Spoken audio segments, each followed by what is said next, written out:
क्यों ले पा रहे हैं ये क्रेडिट कार्ड कंपनीज वाले या ये ऑनलाइन जो आपको लोन देने वाली एप्स हैं, ये लोग 30 से 45% का इंटरेस्ट?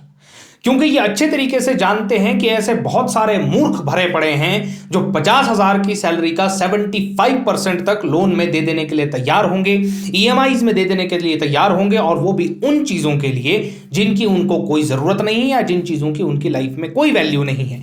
ऐसी चीजों को करने के लिए लोगों के पास पैसे हैं, जैसे कि आपको एक महंगा फोन खरीदना है या वेकेशन पर जाना है, जिसके लिए आप अपनी 75 to 80% सैलरी भी जो है ना बैंक वालों को दान करने के लिए तैयार हो जाते हैं। देखिए, आज की जो जनरेशन है वो इस बात को समझ ही नहीं पाती है कि 12 से 15% का ईयरली रिटर्न उनको कहां पर ले जा सकता है, उनको कितने भारी रिटर्न्स वापस करके सिर्फ कुछ ही सालों में दे सकता है।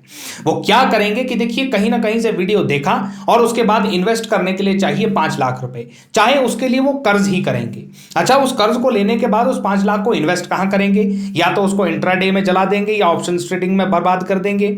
और उसके बाद शुरू होता है वो खेल जिसको कि बैंक्स पहले से जानते हैं, जो कि है कि एक लोन को चुकाने के लिए दूसरा लोन, दूसरे लोन को चुकाने के लिए तीसरा लोन, तीसरे लोन के लिए चौथा लोन, और अल्टीमेटली उनके इंटरेस्ट रेट्स को कंपेयर करने के बाद आप एक 5वां लोन लेने के लिए तैयार हो जाते हैं, जिससे आपकी ओवरऑल ग्रोथ तो कुछ नहीं होती। हाँ, आपका सिविल स्कोर जरूर सत्यानाश हो जाता है और एंड में जाकर के आप बन जाते हैं एक एनपीए।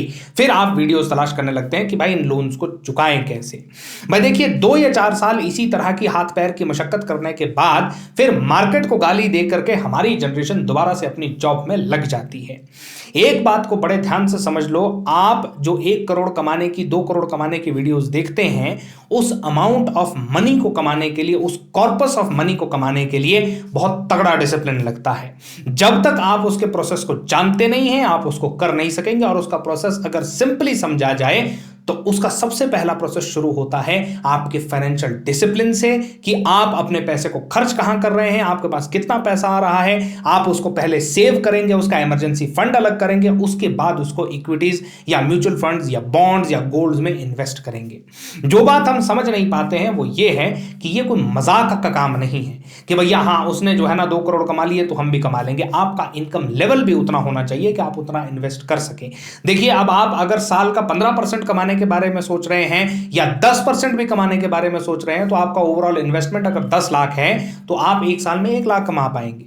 अगर आपका ओवरऑल इन्वेस्टमेंट एक साल का 50 लाख है तो आपको एक साल में 10% के हिसाब से 5 लाख रुपए मिल जाएंगे। तो सबसे पहली चीज जो आपको करने की जरूरत है वो ये जानने की कि आप इस वक्त स्टैंड कहां करते हैं। अगर आपकी इनकम कम है तो इनकम को बढ़ाने की कोशिश कीजिए। और सबसे बड़ी बात, क्रेडिट कार्ड्स और ये एकदम से इंस्टेंट लोन वाली एप्स से जितना हो सके उतना दूर रहिए। क्या कि आपको जो है ना यूजलेस चीजों के लिए लोन्स अगर लेने हैं तो फिर भैया फाइनेंशियल डिसिप्लिन या 1 करोड़ रुपए का कॉर्पस भूल जाइए। बहरहाल, आपको वीडियो अच्छा लगा हो भाई तो लाइक सब्सक्राइब करना मत भूलिएगा।